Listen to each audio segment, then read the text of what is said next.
welcome back to another episode of Prematch Muti, and today we've got Wonga Denga, the Dengasaurus in the house. We've got Mosa Sisele, aka the Tooth Fairy. We've got like a stunt double version of Kevin and Perry Go Large in the top right corner in the form of Nick Stothard.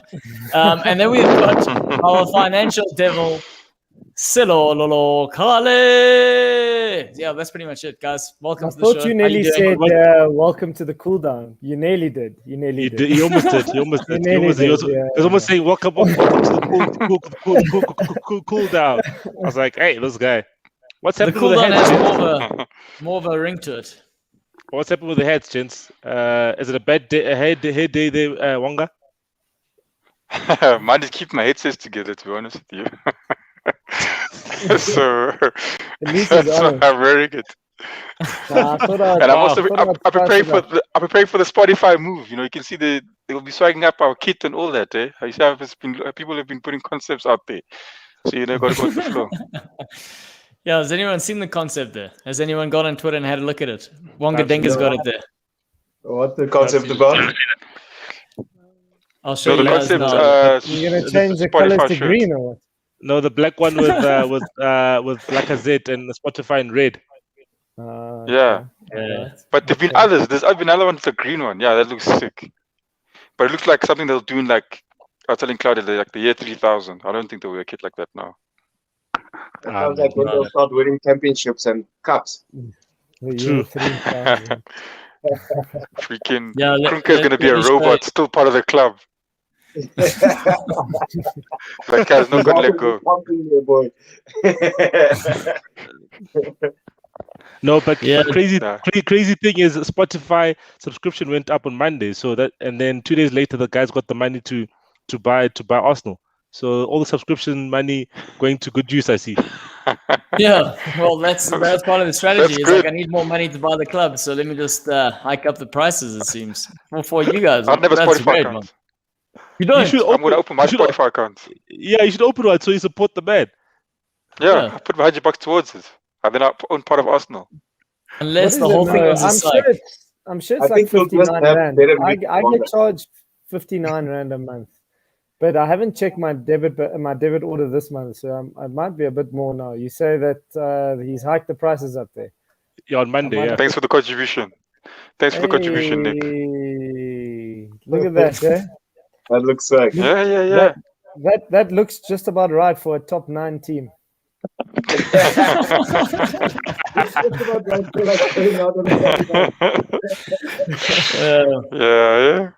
Yeah, but you know what's interesting? I was thinking maybe this whole Spotify thing is just a farce. He's saying he wants to buy Arsenal, so he gets Arsenal fans to subscribe to Spotify.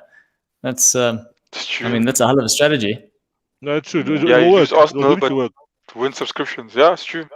Good work. Yeah. Is he a British? All right, guys. Is he British or is he Swedish? He started his first company when he was 13 years old, building websites for guys. Yeah. So Luke knows what he's doing. I think he's only 38 years old. Is he an Arsenal fan because of Freddie Ljungberg? No, there's another Swedish player. I can't remember the name, but it is because of a Swedish player that was playing for the Gunners. Yeah. Okay. But gentlemen, let's kick off the show. We're going to talk about the Champions League. Particularly, we're going to start off. Look at Musa smiling from ear to ear for good reason. I mean, Chelsea went all the way to Real Madrid, and they got that crucial away goal. And more importantly, they didn't lose the game; they drew. So Musa, I mean, speak about this. Tell us. Very happy, man. Very happy with the 1-1 result. We got to Spain, got to Madrid, and the boys didn't look ruffled at all. If anything, we looked like we were more excited to be playing in the Champions League semi-final over the Real Madrid players. In the first 15 or 20 minutes, we came out the blocks very, very, very well. We got a goal for that, for all the hard work that the boys did put in the first 15 and 20 minutes. And that was lovely, man. It was lovely for me to see that type of ambition and that type of character from the players in the first kind of half. Things did take a turn a little bit when they started, dominating and showing their prowess as well. It was to be expected. You are in the Champions League semi-final against a team which has won it several times over the past couple of years. So it isn't going to be a walk in the park. But the boys did manage to get that away goal, that important away goal, and I think I'm super pleased about that, and very, very happy that the boys got the result on the day. We go back to Stamford Bridge next week, and we go and push to try and hopefully keep these guys out and get our goal, and then work our best to actually get into the final, which I think we have a very, very strong chance of pulling off next week. Yeah, so you're going to the game slightly confident then? Slightly confident. We are playing with the big boys of Europe, so it's very difficult to say overwhelmingly confident. But from what I've seen from the gents on the day, I think there are a lot of positives.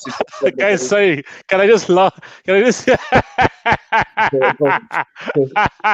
I mean, this is accurate. This sounds just like him. I'm not gonna lie. Thank you, Ollie. Thank you for jumping onto our show. We appreciate it, man. This is fantastic. Coming to you live, guys. Just before his game against Roma, I watched this show, Boy United fan account, and this guy always says, I'm sure he's just sitting there. He says, "Hey, Garricky, hey, what do you think I should do? Make a sub in the 78th minute." This is. Yeah. For those of you listening, you can't actually see the visuals. We've got Ole in the house, and he's literally said, "Hey guys, Ole here. I'm going to sit deep and try and nick a goal in the break. I'm not making any subs until the 88th minute. Enjoy the game, lads, Ole." And I mean, that sounds just like him. That doesn't sound like him. Exactly like him, right? But just going back to the Chelsea game, Mosa Pumalani's come in saying Chelsea were so wasteful on the day. Yeah, can we discuss Werner? Werner missed Werner again. Again. The fraud. How do you miss from so close? You just need to literally take it a bit higher to the left or more right, and you put it straight to Courtois' foot. Yeah, and my frustration, that is very, very, very frustrating to see that element, to see that he's literally in the 6-yard box and he gives it straight to the keeper, straight to his feet. What actually frustrated me more is there were several opportunities where we were breaking and countering against Real Madrid's back four, and his movement was so pathetic. He never gave us anything. So much pace, so much energy. On the break, he was giving us absolutely nothing, and that was, to me, fuck. I don't know why we keep giving him a chance. I think he should get his chance to sit on the bench for a few games. We've got a plethora of better players around him at the moment who can give you something, and it's unfortunate that he's not getting his chance, or he's giving too much of a chance. I saw that actual moment, and I just had to sort of just think back to sort of all the times that I've watched this season, and I honestly think Jolinton would have just done the business. You're right, actually. No, not in his form right now, but no. It is a little bit disappointing to see, and I've been seeing a lot of things with regards to Haaland coming to the Premier League, and they sort of suggesting, maybe the step up to the Premier League isn't as easy as one would think. Haaland's obviously killing it. Werner did it last season, but it might just be. He's got clear ability, he's got clear talent, but maybe he's just not. He's not settled in clearly. But settled in. There have been other players like Ziyech, like Kai Havertz, who haven't been given as many opportunities to settle in, and he's been so wasteful with these opportunities. It's like he's received so many games to actually play. But what's worse, being a player in that squad, seeing that the lad is getting a chance time after time after time, and you sitting bench watching this guy do it well. If your name is Giroud primarily, and they've gone with him ahead of you constantly. And Tammy, guys, Tammy's got a very good scoring record actually. He's got true. He's what's his minutes per goal is quite good for I didn't actually realize that Tammy Abraham's minutes per goal is actually that good. But yeah, him and Giroud are not getting opportunities, and I would be angry, man. Apparently, Tammy's been offered to us. Apparently, he's on his way. He's not happy. I heard Wolves. I heard he's on the way to Wolves. Hey, my friend, rather let him come up north here, man. I'll look after him. No, but there's no space. There's Callum Wilson and Jolinton, man, that are strikers there, and Carroll and Gale, big players. Big players, Carroll, Gale, and Jolinton. Too much pressure. Too much pressure for Tammy to go there, man. Needs to just go. What's so crappy about the fact that they stuck with Werner on the day is because players like Militao and Varane, they're very well gifted in terms of height, and we had nothing to compete with them. Players like Giroud, like Abrahams, could at least give us something a little bit different technically to then try and push them back, or at least give them some discomfort at the back. But now with the Werner, who's not actually giving you the pace that he should be giving you, it was a field day for Militao. It was a field day for Varane. They were enjoying themselves. They did fuck up for the first goal, but after that, they fixed themselves up, got their positioning right as a Real Madrid, as a whole team. And yeah, then Chelsea were kind of like muted from that perspective, if you ask me. The second half was completely theirs.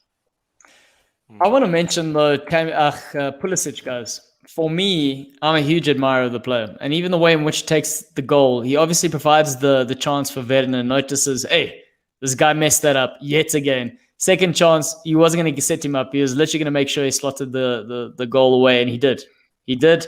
And for me, that's a player, if he gets a consistent run, is going to be a big player for Chelsea, my personal opinion. I don't know what your thoughts are.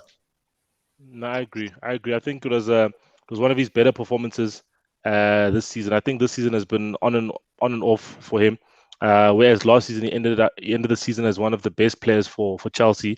So I think definitely, he's going to be a very important player for them going into the FA Cup, the top four battle, and the second leg of the Champions League, and a potential Champions League final, which would be really exciting for Musa and his team. But I actually don't even know how I feel about it. But yeah, I think Chelsea not winning would be much better, because I think their fanboys would be a bit too loud. Did you hear that stat just there with Chelsea being in the most Champions League semi-finals, the most out of all the English teams? Oh, wow. Really? In the Premier League era. In the Premier League era, Claudio, don't forget. Don't forget. But even that's significant, though. That's pretty significant. They just always make semi-finals, but they've been to the least amount of finals. That's also an interesting sort of... Yeah, that's the scary part about it, I suppose. Yeah. And I think all right. Well, enough about the Chelsea game. We're going to talk about the next one, the PSG Man City game that happened last night. A game of two halves, as Seba was tweeting last night. Nick, you've made a big... Go ahead, man. Let's hear what your thoughts are about this. I thought it was interesting. I thought the first 10 minutes, City were just so slick and they moved the ball so quickly. And I thought, geez, PSG are in big trouble here. And then PSG sort of just put the handbrake on all of that and sort of just dominated from there on until the end of the first half. And I just thought, Neymar was just unplayable. Their set piece goal was a great finish, a great cross from Di Maria. But I think for me, sort of the marking wasn't the best. That man, who was it? Was it Marquinhos? Marquinhos. It is not even that tall. Yeah. He lost his marker, and I saw John Stones look to his right and say, well, who the hell was marking him? Because I think he had his man. So it was quite a soft goal, in my opinion, for them to concede. But they were probably fortunate not to go into the second half 2-0 down. But in the second half, they just turned it on. They really did just turn it on, and they went into their sort of fourth, fifth gear. And I thought a notable, outstanding player was Phil Foden, just at his age. And I heard the commentator say something quite ridiculous. Neymar played in the World Cup in 2014 in Brazil. And Phil Foden was 13, and now he's sharing a field with the lad and arguably doing a little bit better than him. So that's just unreal. But two goals that were probably very avoidable for PSG, and I think they'll be kicking themselves. The second one was horrendous. If I'm Navas, I will not sleep, and I will absolutely murder my defenders in that wall for not having balls, essentially, just standing there and fucking taking one in the stomach. But also, you've got a player lying on the floor, because that's the new thing that we're all doing, and yet the wall doesn't even stick together. So what's the point of having the guy on the floor? It's unbelievable. For a team that's at home, and listen, I've been vocal about City. I think they're going to go all the way. Although they have choking written all over their name at the moment, because they tend to do that in these tournaments, regardless of where they are. But you've got a PSG who are coming off a final from last year. They should be seeing that game out, at least going into the next leg 1-1, giving themselves a chance. With the quality that they have, they still have a chance. But just the goals and the manner in which they conceded them. Even De Bruyne's goal. The indecisiveness between the back line and Navas coming for that ball or not coming for that ball, because essentially that's a cross. That's not a shot on target. It's a cross. It's a cross. He's putting it into the mixer and hoping something happens. He hopes that it's an own goal. He hopes the keeper doesn't come, or he hopes one of his players gets on it. And he got one of them. But credit has to go to City for plugging away, because some of the football that they played was really good. I think they carved out a really good opening in the first half when Phil Foden, they pressed quite well, and Phil Foden was unleashed, I think, by Gundogan, if I'm not mistaken. And he hit it straight to Navas, where he could have just probably placed it. That's one of those situations where he went for the safer option. Yeah, Foden. He'd rather hit target than but he also took the touch. If you got a Harry Kane in that scenario, the man hits it first time. No, but I think also you hit such shots on the ground, not in the air, because it like Navas just literally did this. He didn't move much. He just literally straight at the keeper. Whereas at least if you're making the keeper make an amazing save, then at least you can say, okay, cool. Yeah. The keeper's actually done well there. But Foden's messed up there, and I think they missed. There was a couple of times where they missed a striker. I know they did end up scoring these 2 goals, but the 2 goals were not by means of them creating an opportunity. It was more of a misjudgment or a mistake from PSG, where there was a time where Walker overlapped Mahrez. Mahrez passed it to, in the second half, passed it to Walker. Walker crosses it across the face of goal. At defenders there, at centre back, there's no one who's in the 6-yard area. They clear it. First half as well, same thing. There was another cross as well. That was hit by De Bruyne. No one's in the box again. I think on that point, I mean, notably for me on that, you were saying about not having a striker, and I was trying to work out their game plan from a coaching perspective. Looking at it, at times they never had anyone in the box, and that's very rare for a City team. And it looked like they were trying to, but then when it sort of took shape and the play moved into the final third, I could see what they were trying to do, because they do always have that third man running. And if it's not the third man running, it's 2 third men running in behind. And they don't need much space in behind to run because De Bruyne can pick that pass out. But I do think if they were playing against, and I said it before, City were drawn against PSG. PSG are weak at the back. They are known to be weak at the back. They concede goals. So I think that they concede soft goals. Like when you look at the goals that they conceded last night, they were soft, because technically, to your point, I mean, City weren't creating things, and it will be absolutely wild if this is the season that Man City win the Champions League with no traditional number 9. That's, I mean, you guys have touched on it. First off, had they had a Kane, had they had a Haaland, I mean, they've got 2 or 3 up in the first half.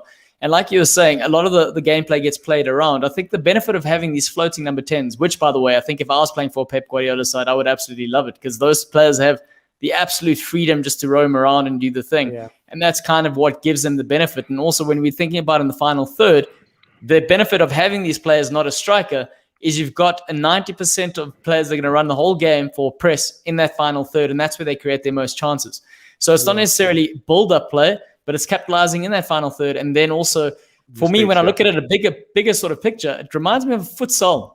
I don't know if you guys, when you see futsal, it's just players constantly rotating. They aren't necessarily set positions. And I mean, like, this is me oversimplifying it, but that's currently how they're playing. And it's very, very intriguing for me that they got the result last night, because I only watched the first half, and I was like, first half, second half, I think up till the 60th minute, and the goals were scored. And I was like, this is one-way sort of game. And I'm like, it's going to be a Poch Tuchel final. No, I agree. And, I had Thank you for Tuchel, boy. Yeah, appreciate that. But I saw a moment in the first half where I could see City getting frustrated, in particular Bernardo Silva, because like you said, Claudio, they were just rotating the ball in that middle third to the final third, but just around the box. They weren't really penetrating as much. And there was many times when Bernardo Silva would stand in a pocket, say to the right of De Bruyne, and say, just give me the ball so we can move it to the one side. And I could see he was getting frustrated. His arms were sort of very expressive in that sense. But I do think, you know, Pep, obviously you see him on the side, you know, he can see what sort of some of the players are seeing. He wants to get it right. And I think he did something in the second half. You know, he probably saw that they were susceptible at the back. And, you know, De Bruyne doesn't take that cross. It's that same thing. You don't buy the lotto ticket, you're not going to win. True. So he put it in. He put it in the mixer there and hoped for something. They come away with 2 away goals. You know, who's going to write them off now? I don't know. But also PSG this season have been better away from home than at home. But also maybe it's because the last 2 rounds they were playing the first legs away from home and the second leg at home. So they already did the business in the first leg. You know, Barcelona they scored 3 goals. At Bayern they scored 2 goals away. So they do have you know, goals in them away from home, and I think they'll be up for it in that next game. I think Idrissa Gueye not being available for the second leg will be a big miss because his energy in the midfield is important, and it will be hard for them to replace him with Danilo. Danilo is a bit more slower, doesn't have that pressing that Gueye has. But he's also a player who's going to put in the hard yards and let the other guys express themselves. He's that sort of modest player, and that as soon as you take that out of the team, it's a huge issue.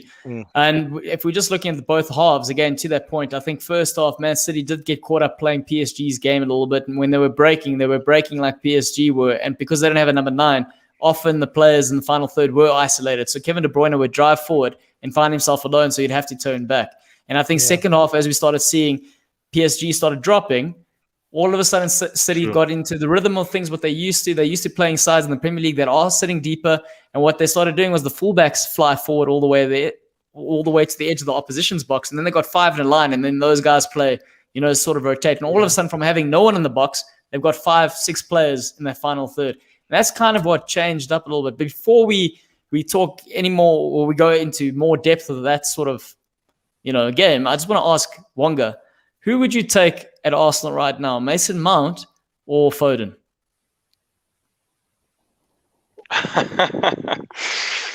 You know, I really like Mason Mount online. I think man, that's a difficult choice. I think I'll take a Mason Mount, to be honest with you. Just out of preference, I think honestly, Claudio, the 2 guys are brilliant players in my opinion. And since even when Lampard brought Mason Mount, I saw the guy play 1 or 2 games, and I was like, "Yo, this guy's quality." And at the moment, I think I just think even the fact that he's coming into a team, he never actually, grew up with that team. You know, he wasn't there since like development and whatever, and then now playing with all those players are new. You know, let me put it like that he's playing around. Yeah, and he gets in that team. And you know, he's actually probably the best player at Chelsea right now. He's going to be he's the guy that, you know, you're going to put on the pitch first. You know, but I not to take anything away from Foden, the guy himself. I mean, they Champions League. Both players actually in Champions League semi-final. But Foden's going to be winning a cup, and Foden himself has done well. I mean, he's been there for he's been at City for a long time, and I heard that there were also doubts about him and his size, you know. But look, I mean, there he is, and he's bossing things. So I can't choose. Would you take Mosa? Who would you take? Would you take Foden over Mount?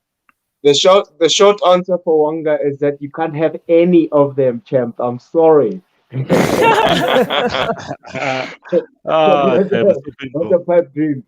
Look, at least there's Saka. Yeah, exactly. Foden, I see qualities. I think he's brilliantly talented. He can go forward. He's very clinical in scoring. He's got a really good left foot. Creative as fuck. He can give a lot of energy to the midfield, create a lot of spaces around him, and get through a lot of players. But I see the same from Mount, and I see a lot more of that character where it feels as if Mount could be Foden's captain in the English squad as they progress and develop. And that's probably why I'd take Mount, because he has that aura about him where it feels like he's ready to carry the team forward. Where Foden can do the same, but sometimes he can also not do that. And I think Mount is better at taking that responsibility than Foden. They're both excellent. But to be fair, I think we're seeing different qualities in them, largely because of the teams that they find themselves within. So we're looking at Mount. A lot of young players came in. It was a player that Lampard was saying, go out there and lead the teams. That belief was there. And obviously when the other guys have been performing, and I think that's personally why I would go with the Mount, is because he's got that in him. I wouldn't say like that the Gerrard or Lampard-esque sort of vibe where, you want to take the game to the opposition and lead the team. So he's definitely got that, because we've seen that this season. And I think Foden's sort of situation is he's coming to a team with superstars, and he's done the business technically, positionally, skillfully. He's got what it takes. It's just now he needs to grow into that sort of leadership role. And so it's interesting that you say that. I think maybe because of the fact that Mount's getting that experience right now, he will be ahead of Foden in years to come. There's a 1 year gap in age, and I think also the experience that Mount got in the championship. Is that all? Yeah, it's only a year difference. But Mount played in the championship, whereas Foden was still in Man City's team, just chilling on the bench, just chilling, just idling. Whereas Mount went to the championship and was playing in a Derby County side that was going for the playoffs. That was top 6. They went to the playoff run and so on. I think that experience for Mount has definitely helped him, and they look to him to do a lot. But also look at Foden this season. Foden has scored more goals. You know what I mean? Foden is one of the leading goal scorers for Man City. It shows his maturity. You know what I mean? And what he's done. Ask Liverpool. They'll tell you all about it. Yeah, but also to be fair, if I'm playing in that City team, I'm getting more chances than a Mason Mount is in the current Chelsea setup. That's the bottom line, I think, as well. So before we go into looking at those sort of stats, fair play for taking them. It's position. It's also position. It's also positional. You also need to look at the positions that they take up. Foden mostly plays as a left winger, and then Mount plays normally as either a 10 or never plays as an 8. Actually, he always plays as a 10. So already, Mount is needed to be the creator more than anything else. And then Foden is the guy who's, because there's no striker. He's the guy who's in the final third. You know what I mean? He's starting ahead of Sterling, because Sterling misses a lot of chances, these days. But always, actually. He's a lot more clinical than Sterling would be in his 100%. 100%. But the thing with character is because he's playing around guys like KDB and Gundogan, those guys are ready to take on the mantle. He's got Fernandinho behind him. Guys are ready to take that development in terms of taking on that leadership role. So he really has to be pushed into that position. And maybe if he becomes pushed into a position where he takes on that leadership, it'll be difficult for him to develop it under those type of guys where he can carry the team alone, because they are naturally going to do it. The Fernandinho is not going to allow him to just carry the team alone. Gundogan, you saw it this season as well when KDB was injured. Gundogan was the guy that stepped up for the whole team. Yeah. Then KDB came right back and they took the mantle. So, it's a great player, great quality. But the fact that Mount is doing what he's doing at a Chelsea team, which is new players all around him who haven't established themselves, as well as the Man City players, I give him kudos for that. But you'll see, Foden will win Young Player of the Year. All right, but before we talk about Young Player of the Year, I want to ask the coach, the Englishman over here, Nick, if you go to Southgate, which one do you pick in the starting 11? You pick starting 11. Neither, bro. Neither. And one of them is in their starting 11. I can tell you that much. If they are starting for their Chelsea or Man City, Mount is starting. Mount is starting. Mount is Southgate's love child. Really, he's starting. He's starting. We all know he's starting, right? Just Mount's got a couple of fathers. I'm just saying. Lampard one side. Southgate the other side is a lot, man. What is interesting though is the amount of English talent that's coming through is unbelievable. Actually, England really do. I don't think they've got the manager, but they've got the resources and the actual playing personnel to actually go do something in the next couple of years. Yep. But they always fall short somehow. So they're almost like the classic. I don't know. I would say Arsenal, but Arsenal aren't even at that level yet. But yeah, the classic England. Classic England. But I think that's what they're going to shake off. Just before I go on to that point, I just want to say Justin weighing in here saying Foden's far better than Mount. But the sort of English conversation it's an interesting one, because when we're looking at all the foreign investment and not only foreign investment, but the quality of manager that we have in the Premier League, you can see how that's filtered down through the clubs. And you can see the benefits, or the beneficiaries rather, are the youth English players. The one thing that England needs to do is transition when they go to tournaments, is change that mindset from saying we are just a team that's going to compete versus a team that's going to lead. And I think that's the issue, because they're still going to set up. Gareth Southgate still got their mentalities old school. It's almost as if they need like a Julian Nagelsmann sort of model of a young English coach to take the reins of the national team. Someone fearless, someone who doesn't care, someone who's going to say, we've got the players who are technically good enough. Go out there and show them what you've got. Who's that person? Who's that person? But that's what I'm saying. So and that's the interesting thing, is that the juniors have benefited from the fact that they've got all of these foreigners in, but the coaches are the ones losing out because they don't get given an opportunity. And that's the interesting balance that they need to strike. Because I say look at Belgium, right? Belgium, Roberto Martinez was always known to be a decent coach, a good coach. You know what I mean? And look at that guy. You know, that team is like it just gels nicely. You know, at the back you've got the old crocs, making sure that nothing goes past. Vertonghen, Vermeulen, Alderweireld, and obviously recently company that retired. But they've got the old crocs at the back, and then from the midfield they've got the youngsters. You know what I mean? Okay, Dries Mertens the only oldie above 30, but everyone else is young. But Celo, he's also he walked into a system where the association made a difference. 100%. 15 years ago, they changed. I know that. System. I know so exactly.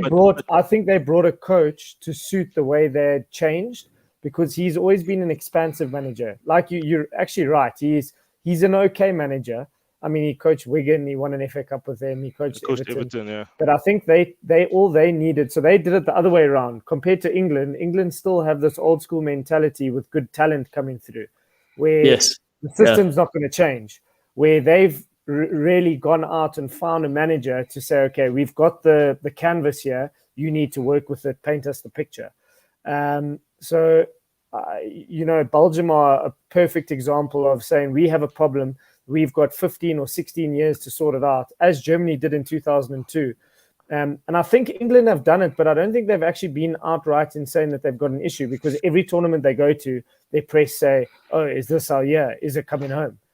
Like, literally, that's how it is all the time. And unfortunately, actually, that's in the movie that you're starring in there. Kevin and Perry Go Lodge. That's where it comes from. England's it's coming home, my man. But listen, I wanted to just make a comment just on young players just before we leave the PSG game. I don't know if you guys took note of the left back for PSG, Bakker. Yeah, he's Dutch. He's Dutch. He's 20 years old, and he literally had Mahrez in his pocket for. That's at good. least 70 or 80 minutes of the game. And I personally think if I'm a Premier League team with a bit of money, you look at potentially bringing him in. Nah, they won't let him go. They won't let him go. I think, PSG, they've historically lost a lot of talent, but a lot of their French youth talents, they obviously lost Kingsley Coman in the past at the age of 18. They lost a good centre back that went to Bayern now last season, and they lose them for free, which is even worse. But obviously I think they're also trying to buy other young talent. So I think that Bakker was probably bought from a Dutch team, probably maybe let's say a year or two ago, and then they bought Xavi Simons from Barcelona at the age of 17, and he just made his debut recently. So I think they wanna buy the young because they're losing their own.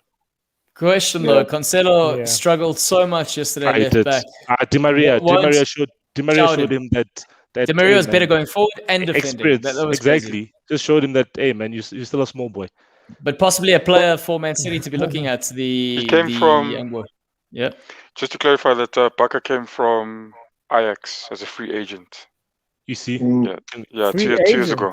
Yeah, so free agent to PSG 2019. 2019, that's correct. That's a great scout, whoever picked him out.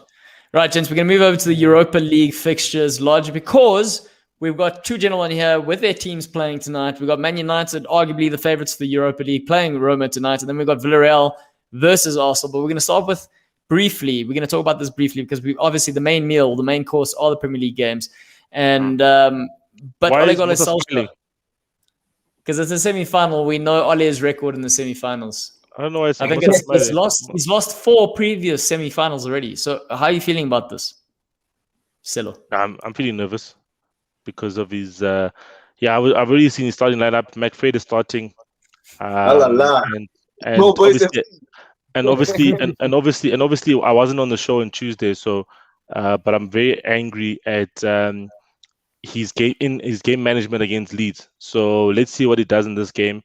But the fact that Pogba came on in the 73rd minute, and then Cavani came on the 85th, and then Donny came on the 88th minute is ridiculous. How can you bring on 3 subs with only 17 minutes in total to go? So let's see what he does today. Pogba starting. The previous game, I don't know why he didn't play him at all.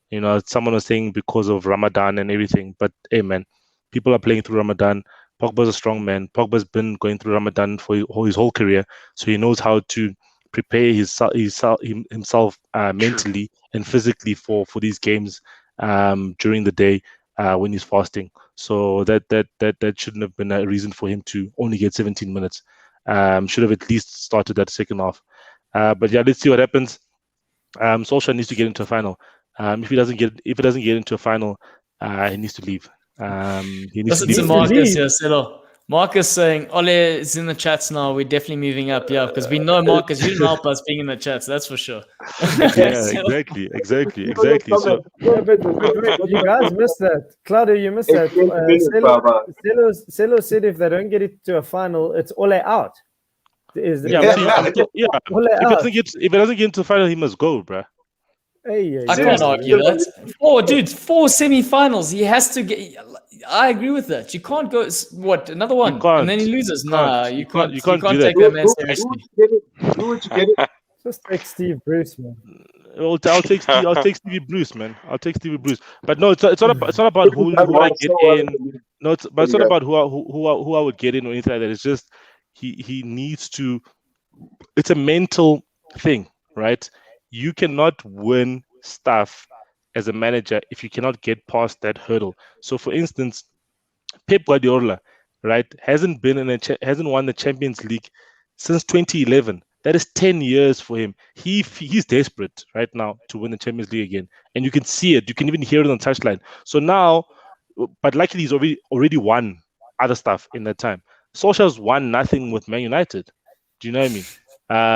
So he needs to get I love that. Sorry, Celo. I love the product placement there by Marcus. Just have another Devil's Peak, please. Devil's Peak, if you're listening, even our viewers know that Celo is the Devil's Peak man. Yeah, continue. I think Mourinho has been talking to Celo in the background there to say, "Hey, Chief, put some pressure on Ole there."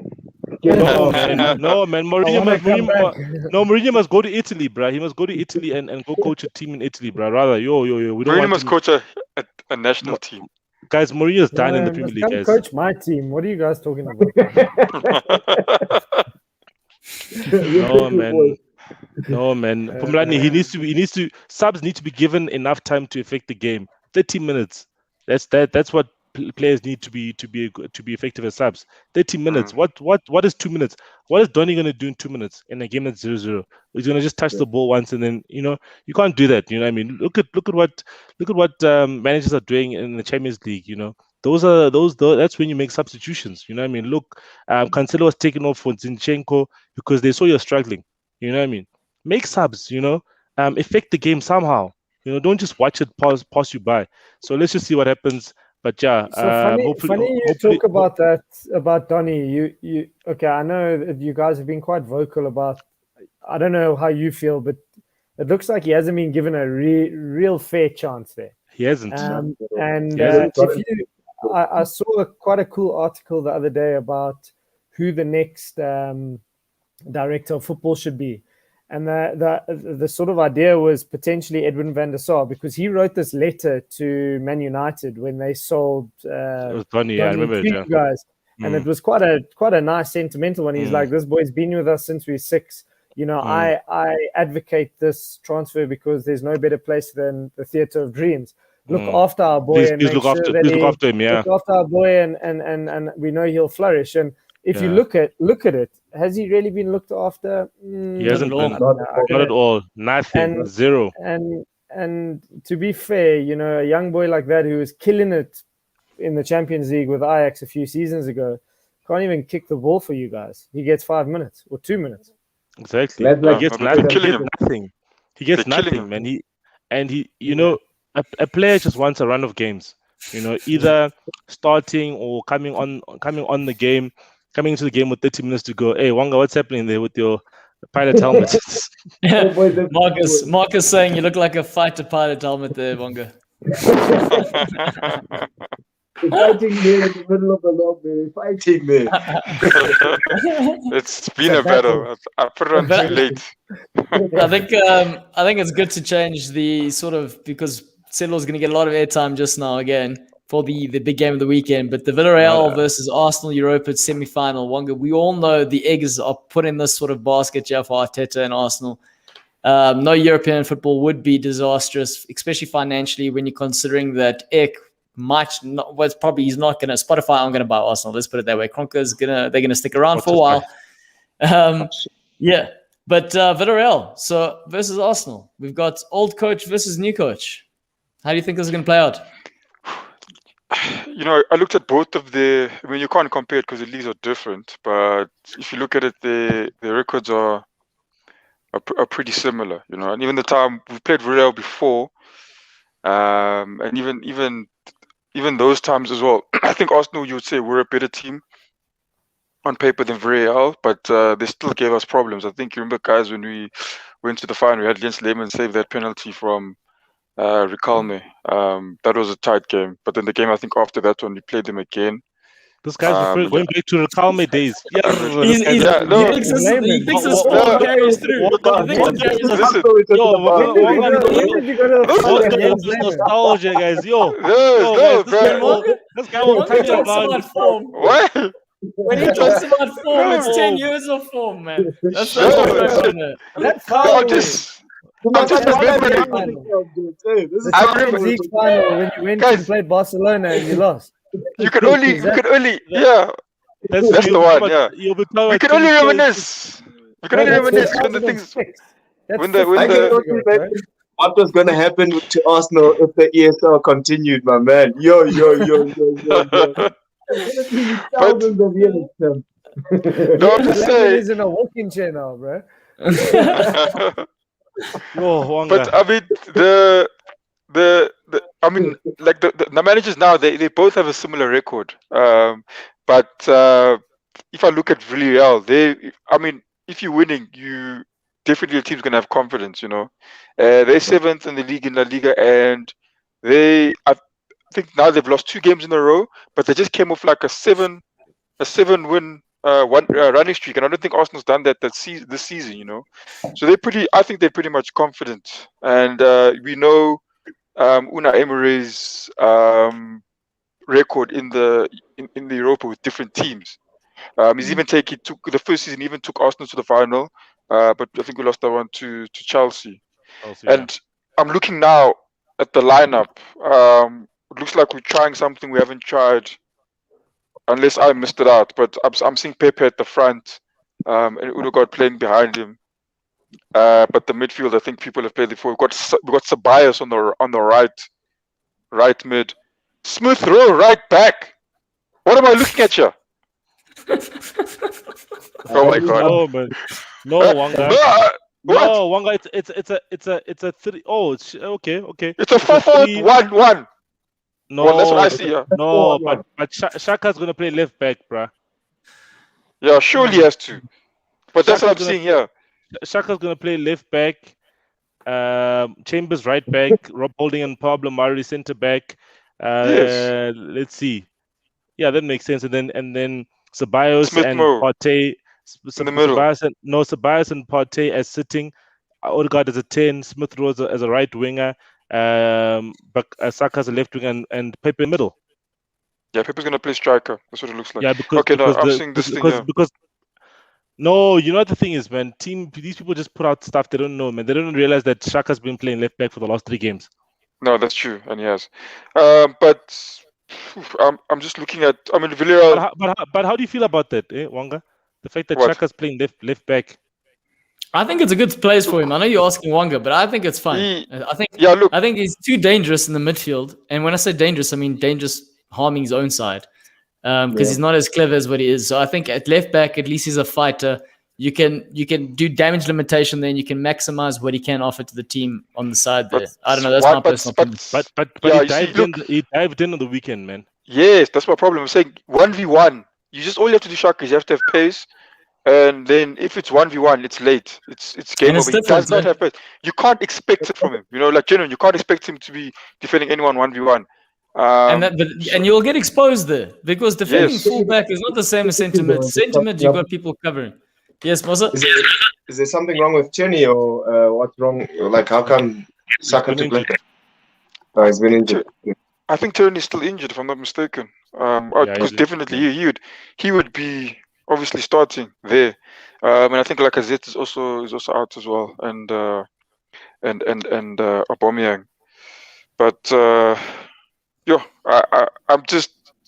mean, Arsenal have been on and off, and it looks like they've been worse than. But looking at the stats, they've not been that much worse than Villarreal. I think in terms of win, it's a 55% win for Unai Emery, and Arteta's got a 53% win. But Unai Emery has drawn 14 games, and I think he's only lost 7. Arteta's lost 15 games. So Unai Emery is actually, even though his team maybe has not performed, he's actually still managed to pull out a win. And maybe that probably could be a difference today as well. Good news for you, though, Wanga, is that Pumalani says Arsenal going to win 2-0. Look. The 2 away goals he's giving you, I think he's being very generous. 2 away goals. They were saying they asked Arteta as well do they think that his team, I mean, pick up in big matches, like it's when it's crunch time, when everything's on the line, and he says he's agreed with that. He's referred to the FA Cup final. He's referred to what else? I can't remember what else he's trying to refer to. But I think it's only in the cups, where they see themselves, their body get knocked out, and then that's where they try and pull it. I mean, in Europa, the last match as well against Slavia, people might say, no, that also the racism thing also had a thing to do with it as well. But I think people are more concerned about themselves going through the next round. But we'll see today. I think, in fact, I think we'll see it in the second leg, because, like I say again, Arsenal, they're always, for me, conceding first. They get the slow start, and then they set themselves up. You have to be losing in order for them to try and win. It's just too often. Right, and there you have it from the sort of Europa perspective from Wanga Denga for the Arsenal game tonight. We're going to move over to the Premier League fixtures covering this weekend. The first game we're going to talk about is Chelsea versus Fulham, and it's a big game for relegation. Not so big for Chelsea, but I mean, I suppose it is big for a top 4 sort of finish. But you're in a driving seat, Mosa. You are in the driving seat. But did you guys see that David Moyes won London Manager of the Year? Fuck. Look, they have done well. It's fair. Yeah, they can't give it to Chelsea one. But wait, are you being serious about that? Why do they have their own sort of manager of the? Why does the city have their own manager? Yeah, London Football Awards. He won. Harry Kane won Player of the London Player of the Year. Yeah, Harry Kane won London Player of the Year, and then Moyes won London Manager of the Year. Yeah, he's right. Just a night out, close. I'm just thinking about it. You could never have that in Liverpool, because I suppose for the last 20 years it would have been Steven Gerrard and a Liverpool manager, because there were 2 sides. Like, I suppose it's just boring for the rest of England. If you come from London, you just have extra awards to hand out. But this season will be Calvert-Lewin.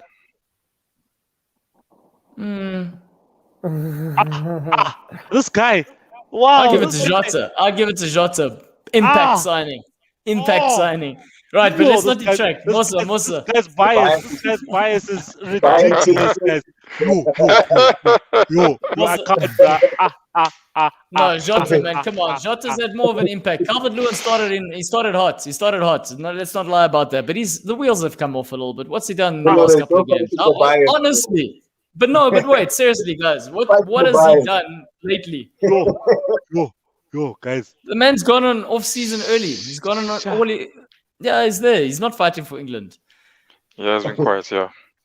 Yeah, thank you, Wonga. See, logical. The man knows what he's talking about. What's Chelsea Fulham? Arsenal fan knows what he's talking about. Guys, you guys are just going, yo, this guy. Okay. Let's just leave it at that. There's no fight in the bias. Just you gotta let it go, my man. Can't let the bias go, bro. Can't let the bias go. That's why they don't have a Liverpool. Let's talk about pure logic. I mean, Marcus is a developer. He's saying Fabinho. There we go. That's already another better. Then it says Bobby Fabinho. He's taking the piss. He's taking the piss when he says Bobby Fabinho. Oh man. Okay, Mosa, you don't want to talk about your side. We'll move on to the next game because Nick dies to speak about his team. I interjected. Sorry, I interjected. Yeah, look for us. You say it might be more important for Fulham, but I think it's just as important for Chelsea. Given the running that we're going to have after this is probably going to be, as the table stands, it should be the easiest game that we face in the next till the end of the season. So we have to go out there and collect our 3 points from Fulham. I think we have the talent, and we need to bounce back from the 1-1 draw with Real Madrid. And yeah, man, we should be able to do it. Fulham, I don't know. It's always tough to fight a dog that's at the bottom, and they're gonna try their hardest to pull out the scraps, go as hard as they can to get some results from the game. So it's I'm quite confident about this game. But yeah, it's a must win, as Pumlani mentions. We literally are in a dogfight of our own as well, from number 3 all up the way to number 8. It's a very scrappy dogfight, so we need every 3 points that we can collect going forward, and this one is a must-win 3 points for us. There's no other way. If we drop here, it's going to be shit. Does he? But wait. But I mean, look. Can he afford to rotate the team before another Champions League, before the second leg of the Champions League game, or does he have to pretty much keep the same team that he had this week into the weekend? I'd rotate.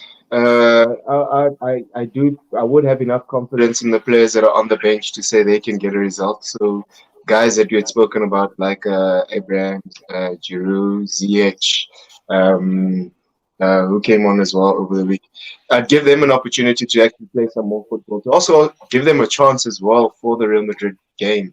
If they are witnessing players like Werner getting an opportunity all the time, even though he's not actually performing well, as soon as they get on the field, it's an opportunity for them to actually claim a stake for that, game.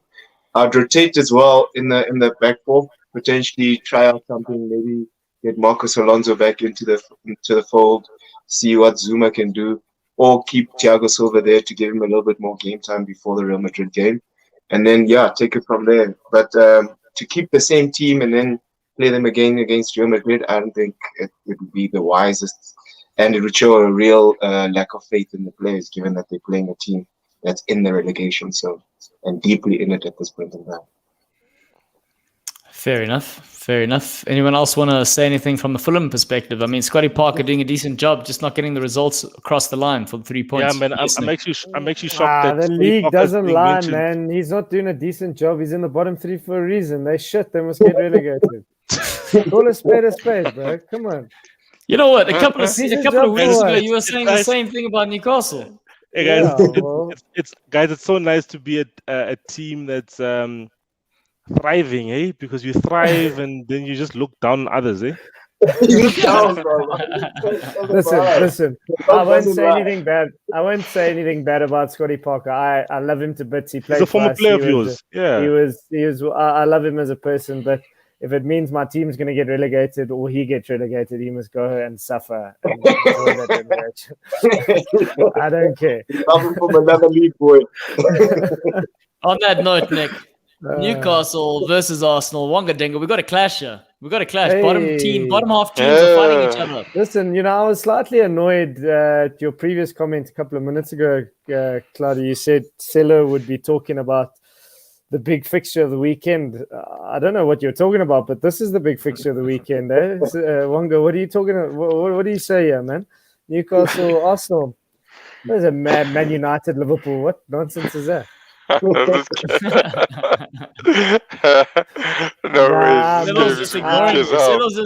Look, Silo doesn't even take the bait. He's like, this is a small fish trying to jump out of the water. Can I tell you what's going to happen in your game? I can tell you before we get to the betting corner, it's going to be a boring 0-0 draw. We know that. I need it to be that. That's what your fixtures become. But anyway, it is. It's become worse than the Soweto derby. That the Man United Liverpool game has become worse than Pirates versus Chiefs, in my opinion. Yeah. Keepers. Anyway. And that's because of Ole Solskjaer. Yeah, it's all because of him. Newcastle, Arsenal, guys, listen. My time to shine now, eh? Come on. Then stop changing the subject, man. No, but I think just looking at the fixtures, we've got a very, very tough game next week against Leicester away, and then we've got City after that. So for me, I honestly think with our last 5 home games, we haven't lost. We've won 2 and drawn 3. And we've arguably played some decent opposition. So I don't think against the Arsenal team that's very, with all due respect, Wonga, very average compared to Arsenal teams over the years, we don't really have anything to fear, especially because this is wedged between potentially 2 of your biggest games of the season. This is a confident tune fan. Confident. Yeah. Can anyone see the confidence radar? It's like it's going off the charts here. I don't think we have anything to lose. I think if we don't get the points in the next 3 games, we will beat one of the 2 at the end, Fulham or Sheffield United. But for me, I think Arsenal are there for the taking. I think they're going to be, that classic coming back from Europe, playing on a Sunday. They come in from Spain, they have to go back to London and then travel up north. It's not going to be easy for them. And then they still have their eye on the second leg. So I think if there are points for the taking, it is this weekend for us. Nick, would you consider Benny McCarthy as the next Newcastle coach? Maybe him as an assistant to Mourinho. He goes and assists Mourinho. I think that could work. What do you think? Fair enough. Yeah. Do you see what Benny's doing though? By the way, on a side note, he won 5-1 against his old team. No, he's doing amazing things, man. And then but then did you see his snide little tweet there at the end, or it was an Instagram? He said something. What a great victory! This is like all as a result of hard work, and then he says, "Thank you, Cape Town." But it was quite like tongue in cheek because he coached Cape Town City. So he went to Cape Town, scored 5 goals, and thanked them afterwards, which was quite. And I don't think he left on a good note there as well. Didn't leave on a good note. Arguably title challenges. He was title challenges. Now they are challenging, man. I want them to win the title, man. Sundowns is making a noise unnecessarily, man. And I humbled them this past weekend, so. Selo humbled Chipper humbled you then afterwards. Fuck off. Hey, Joe. I only play the big games. I only play the big games, Dick. I only play the big games, man. That's what I say. That's what I say. We go and lose to Sheffield United, and then we play against Liverpool, and arguably should have won. Callum Wilson should have had his goal. So yeah, we're in the same boat, bro. I've got your back. Wonga, now's the time to shine, man. Man, there's no shining here. I think I agree with Nick. I think based on what's happened so far, the end of the season now, and the way I look at it, I think Arteta's definitely going to play for both matches against Villarreal. He's definitely going to rest some players come the weekend against Newcastle. If you look at the log, 7th place is far from them. Aston Villa have got a game in hand. I think they're 2 points behind us. They win that game, they jump ahead of us. So and that's despite what we do as well. So I think I think if you look at it now, I mean, last week there was opportunity, but now he has to go focus on Europa now. If he wants to make Europe, I think that's his goal, and that's the only way to do it. So I think, come this weekend, and Newcastle, Nick is right. Newcastle don't have anything much to fear. They've been really inconsistent. Arsenal can be beaten by anyone. Any team can beat Arsenal at this point in time. So, but for Europa, guys, it's number 5, 6, ne? And then the winner of the domestic cups. But because the winner of the domestic cups are going to be in Champions League, likely, then it opens up for number 7, doesn't it? Yeah, but 7's still far, yes, bro. Yes, 7 is far. Seven is 9. It's 9 points. Is it? 7 points. No. 7 points. 7 points. 7 points. If Everton win, if Everton win, it becomes 8 points. Yo, it's far, bro. Yeah. Okay, sorry. No, it's far. Sorry, it's far. It's far away. And there's only 5 games left, guys. We don't realize the season is like done now. Nearly done. Yeah. Yeah. So, like I say, I agree with Nick, and I truly think Newcastle have a good chance to win it. But at the same time, Arsenal also have the potential to beat Newcastle. Also, I don't is what's his name? Willock allowed to play? Willock's not allowed to play. So the man only comes off the bench anyway. We've got Jolinton, but have you seen that guy? He's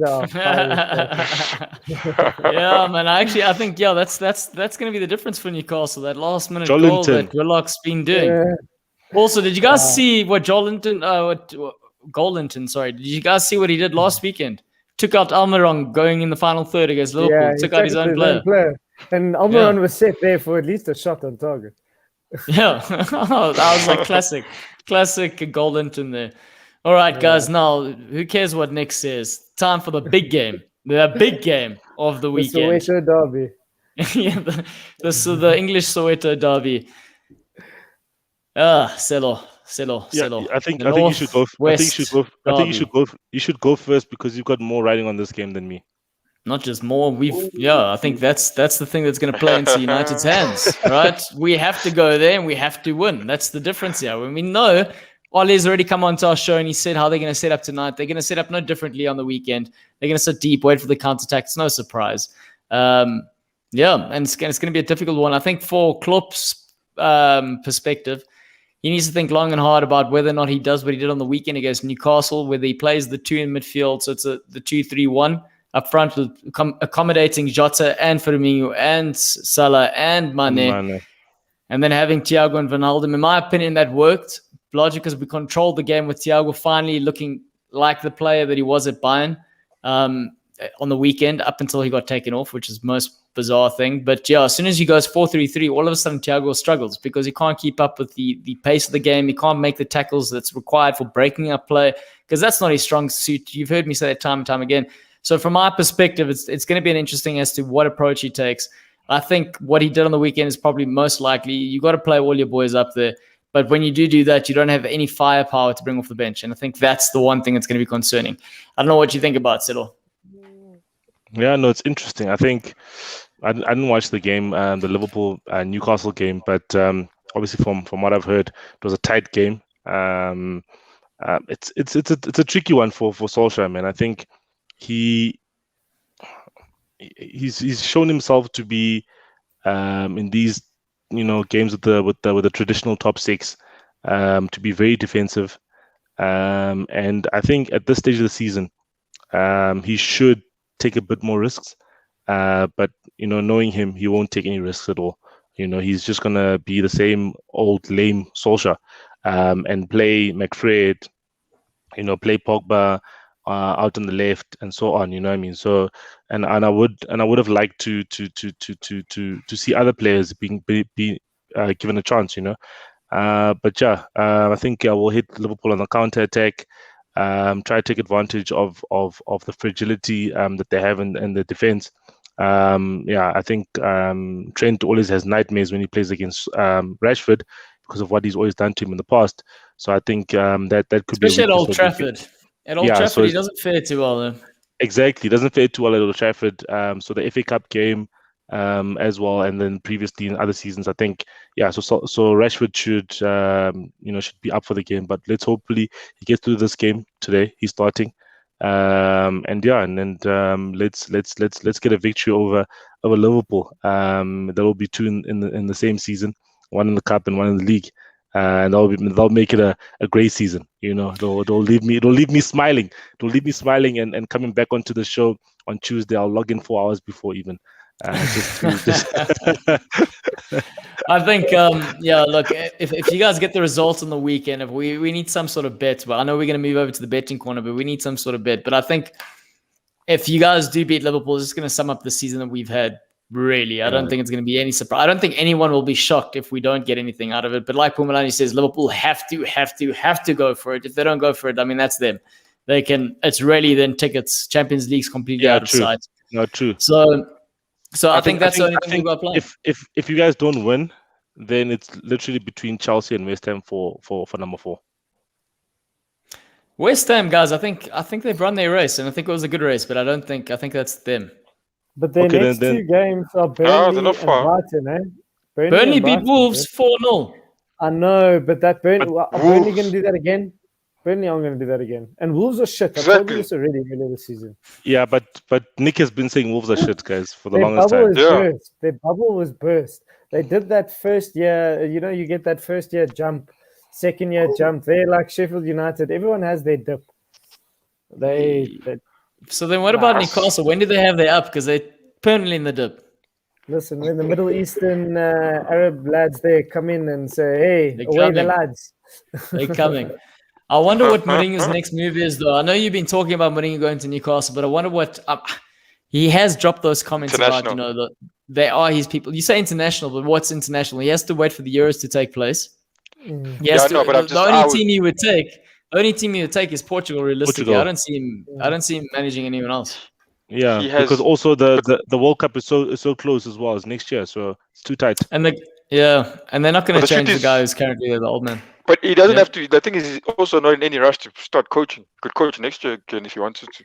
Like, there's no rush. I honestly think. Gents, are they announcing Queiroz this week for Bafana? No, he snapped them. Of course he did. So what are these guys doing? What are Bafana doing then? Suffer. They're scrambling. They cancelled the press conference that was supposed to happen on Saturday because they didn't have anybody. They said they cancelled it because of COVID regulations with flying to the country. They don't have a manager. It's because also the other rumor was that Cyril Ramaphosa was going to ask Peter Musimane to beg him to come coach Bafana, and Peter apparently told South Africa that, hey guys, I'm cool, guys. I'm sharp. I don't want to coach. But I've also told you guys, when that does happen, Pizzo, whatever they were paying the international managers, Pizzo's going to be asking not for the same amount. He's going to be asking for 10 times more the amount that they were paying international guys. That's just what he's going to do. And also he's earning in dollars right now. Exactly. Please, man. For what? He's earning a lot of money in Egypt. But I also think the further he goes up north, he thinks he's getting closer to Europe. So in Egypt, it's crossing over. And he is. He definitely is getting closer to Europe. You know what I mean? He's done a good job already this season in terms of the start that they had. They lost their first game this last week or so. I think they 3 points off number 1, but with 2 games in hand. So and then the CAF Champions League quarterfinals. So he's continuing the momentum that he ended the season with. Gents, has Jason been here the whole time and he's only just said something? What else? Oh, that guy, he's a spy, that one. He must watch out for you. Jason, I see you, man. I see you. Okay, gents, we're going to move over to pretty much our famous betting corner where we give you predictions that are 15% correct, most 99% of the time. I don't know if you guys like my maths, but it pretty much added. It makes sense. Right, so the first game we're going to talk about, we're not going to talk about any of the Europa games. We're going to just focus on the Premier League. And the first game is Chelsea versus Fulham. We're going to start with Wonga Denga, the Dengasaurus. And then we're going to go Mosa, Nick, Selo, and then me. So let's have it there, Wonga. Yeah, I think Chelsea are also they're gonna have a difficult one because they've got a big game next week as well. They're gonna have to rest some players, and I think Fulham are also gonna maybe try and do something. Let's just say I'll say a 1-1 draw with Chelsea and Wonga, Fulham. breaking my heart, man.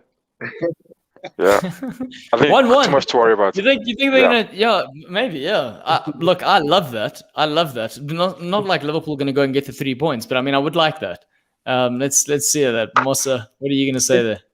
Wonga understates the fact that we're also in a bit of a fight for the top 4 at this point in time, and it's a fierce fight with the teams that are around us. And looking at the fixtures that we have to play, a team like Fulham is where we see points coming. So I think we're going to definitely take on 2-0 because we have to come out of the blocks and have to compete, especially in a game of this nature. I know Fulham are struggling and are fighting from the bottom, but no, we're just going to be too good for them on the day. Yeah, listen, Chelsea have to do it because I need breathing room there at the bottom. So, but you got enough. You got enough breathing room, Nick. It's more of my listen, my friend. I've seen this movie before. I've told you, and you guys enjoyed the movie. Santiago Muniz. Goal. I think Chelsea conventional 2-0 win. I think Fulham's bubble has burst, and I think they are unfortunately going back down. Yeah, no, I think in this game, you know, Chelsea, I think they're just gonna have too much for Fulham. Fulham's form when they could get results was draws, which was unfortunate for them. And now they've just been losing, and picking up draws against teams that are in similar positions like Arsenal, you know. But yeah, I think 2-1 to Chelsea. Yeah. I don't know. I'm just going to quote one of Mossa's hold on quickly. famous... Sorry, Claudio. You can't bet on a scoreline now because you want Chelsea to drop points.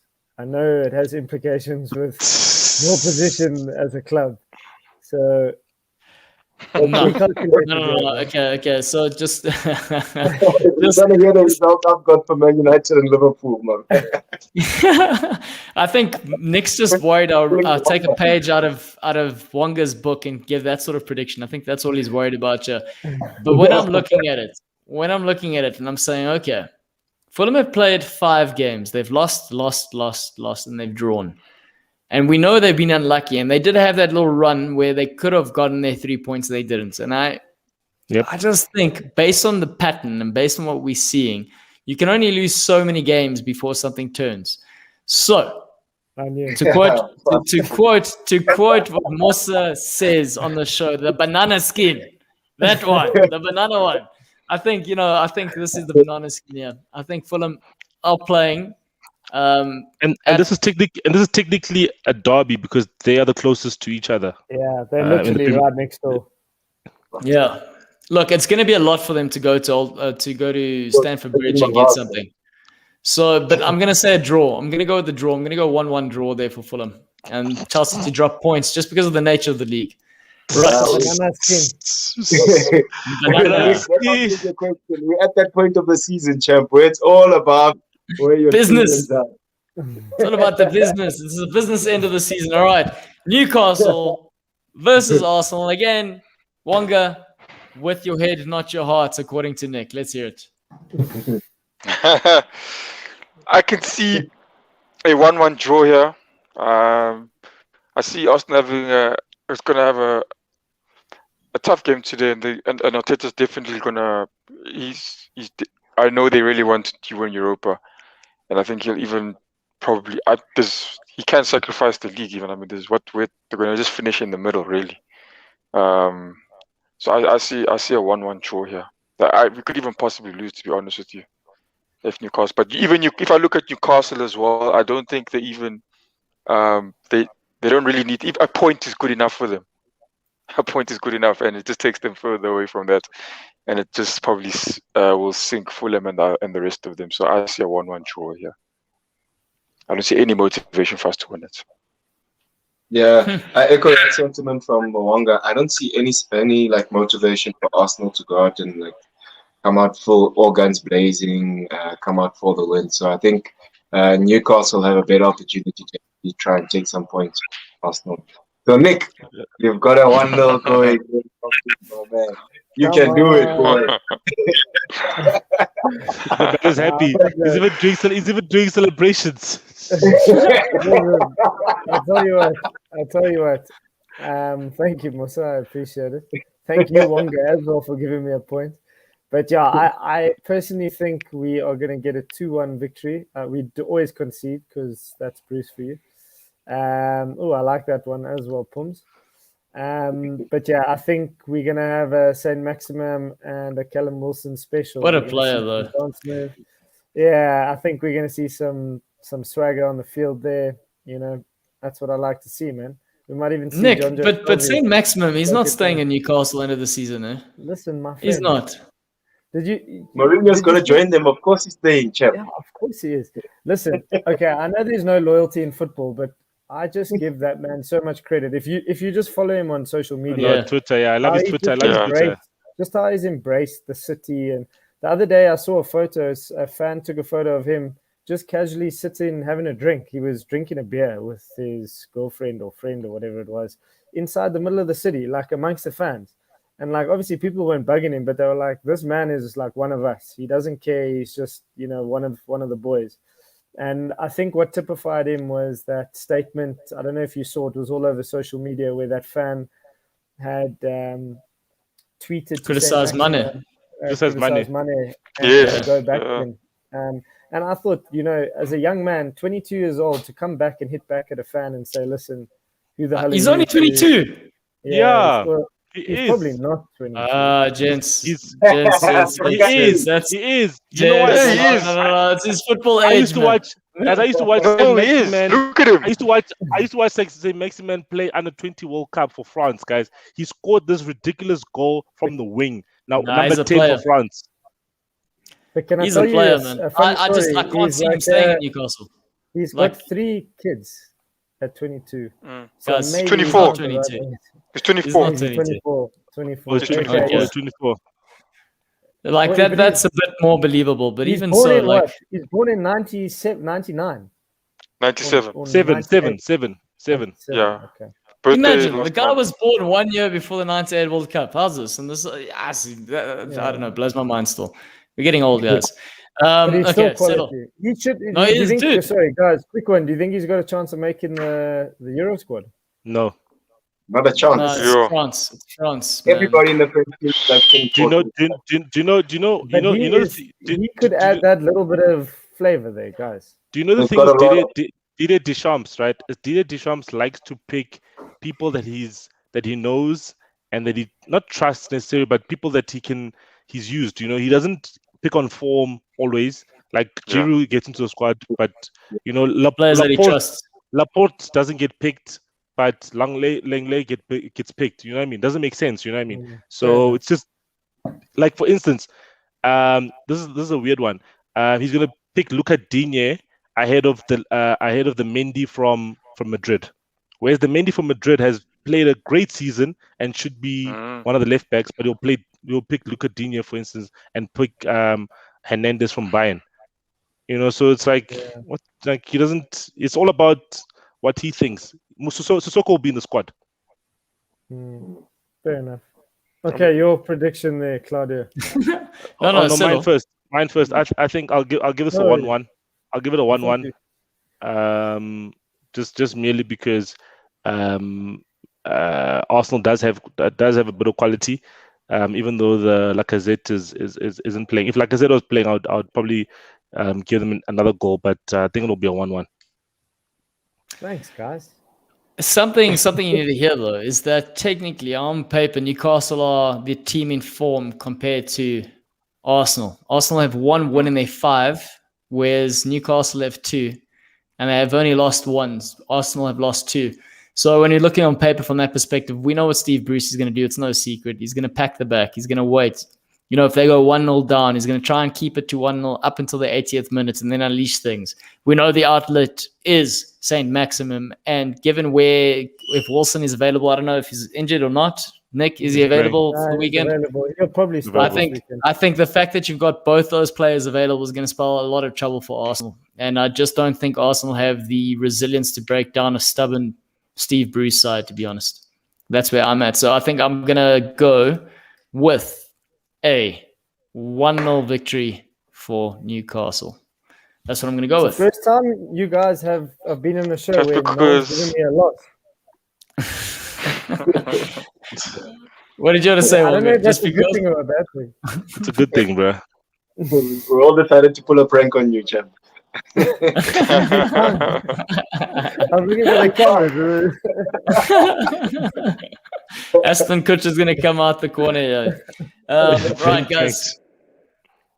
Man United versus Liverpool. Let's hear it. I know we've been saying it's the Soweto derby of the Premier League fixture list, but are we going to see something entertaining? Wonga. It would be great if there was an entertaining one, eh? Yeah, I think Nick said it. It's we don't know what's gonna happen, yeah. But I think just a little inside, I think Liverpool will be. I mean, Man United don't have to really win it. I think Liverpool will be coming out desperate, because they have to have. It's a half win. It's a must win for them. They've got it's a cup final for them. Yeah. They've got nothing else riding to get them into the Champions League, so they have to win it. Maybe Man United, maybe because they'll be more relaxed, they'll just maybe try to pick out something, but they're safe for the season. But Liverpool are going to come out desperate. I think we draw and Wonga. No, we're losing you. We're losing you, Wonga. We can come back to Mossa. Let's hear yours. I think I heard him say draw, and I hope it's a very, very dull draw. I'm currently now playing my own book. We are in the same fight, Claude. You have to understand, we're at that point of the season where it's a business end. Why would you hope for a dull draw? Like, if you want the point's the point. You know what I mean? But to ask for a dull draw, you actually want people to watch that. I can't understand. No. Draw. What's that? I want a 0-0 draw from this game, just to also allow Man United. I know you guys think to say, but just to also allow us to just get closer to you guys and then take it from. Yeah. So 0-0 draw. What does this guy say? How many points does this guy have? Chelsea. They are sitting on 58 points. 58 points. Yeah. Talk to me when you get past 60, Musa. I couldn't this weekend. And you okay, guys but then that's when you can. But that's when you can start talking to me when you get past 60. You can't talk to me now. No draw for both of you. No draw. Wonga, just say your prediction because we couldn't hear you. You broke out. Yeah, it was. I would say it's going to be a 0-0 as well.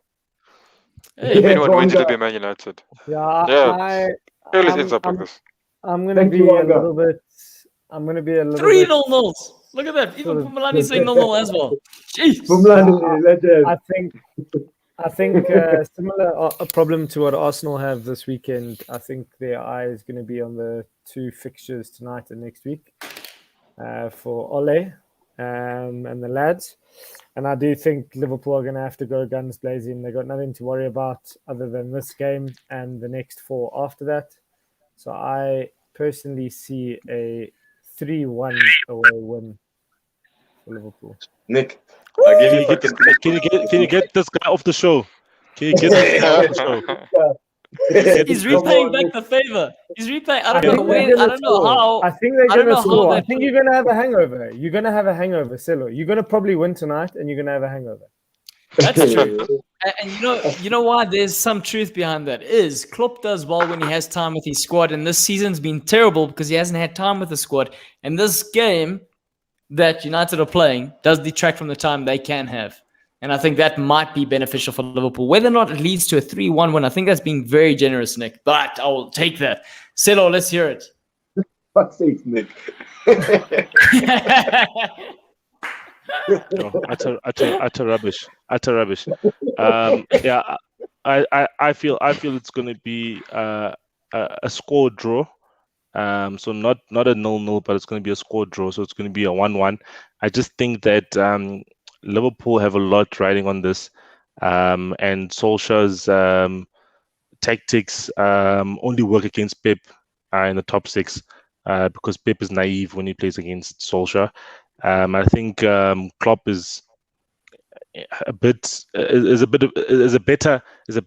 opponent for Solskjaer than Pep. Pep, I don't know. He's just, I don't know. It just doesn't work nicely. But definitely, I think Klopp has a better match for Solskjaer, and I think it'll be a 1-1.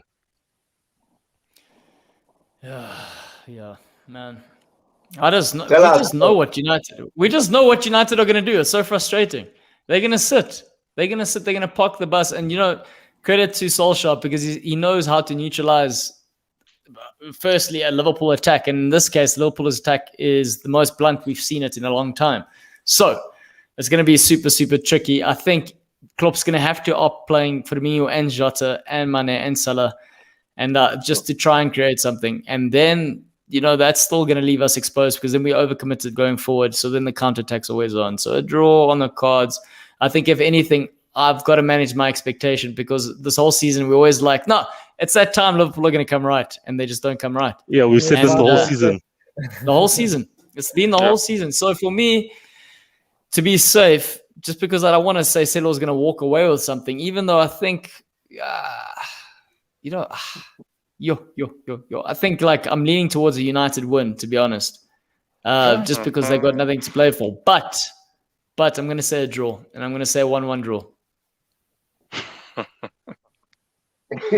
We've been so shit, guys. Liverpool have been so shit this season. But Claudia is honest, and I was also honest because there's no. Honest, you're gonna have a hangover.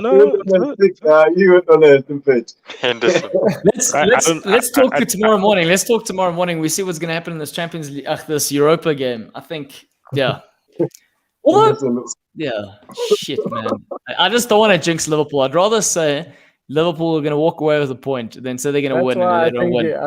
That's why I think you're saying this, that Man United will potentially win or you'll get a draw because you're just worried to say something that might. I know it's going to be embarrassing on the Tuesday.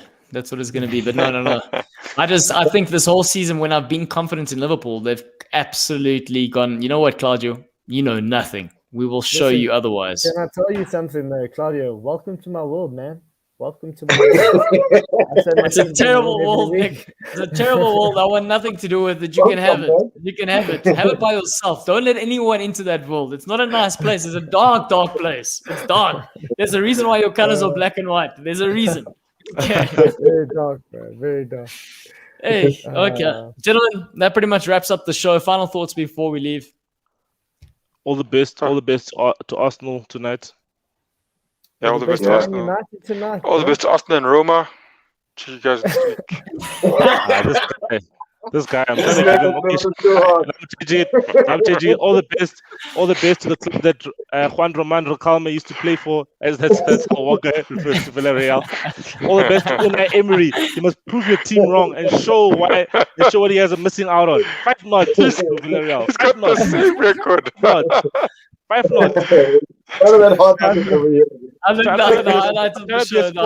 trying to be a sportsman here, and this guy doesn't want to. No, don't take it. Hi, we Europe. I don't take it. This is why they're 10th on the log, guys. 10th. You guys are Champions League. We need to get there. Just sit out and give us a chance. Sit out. Sit out.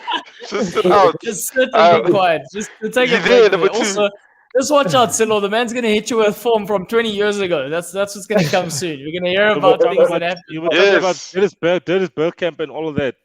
Yes, and Henry, remember that goal? The goal he scored when he flicked it up. Who was that against? Sharp plan. Oops. And also, I love how he remembers it to the detail. You know, remember that one? That's what we're working with. Yeah, that's what we're working with. Listen, Pumalani says all the best. Wonga is he's sending you goodwill there. That's a sportsman all the way there. Nick, final thoughts from your end.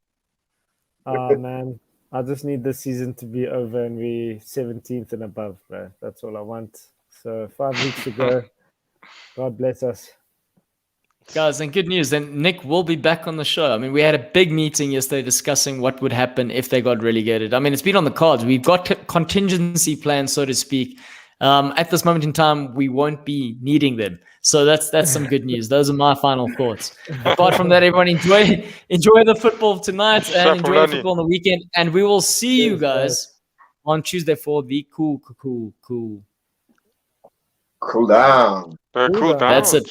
But today's pre-match Muti. We still don't have a slogan, guys. We've got one at the end of the show for the cool down. If you don't know what to be cool. What's the one we can have here? Nick, you said something once. Yes, I don't know. I think we ruled it out because we weren't sure if Nick was going to be on the next season, so we just cut it. He's probably unqualified at this point in time. Pumalani, Jason, Marcus, gents, think of a slogan that we can say at the end of the show, please. It's pre-match Muti. Give us something spicy there. That would be lovely. Yeah. And I'm not going to hit you with the Salt Bay. All right. Cheers. We're just talking shit now. Have a good evening, everyone. Bye. Cheers.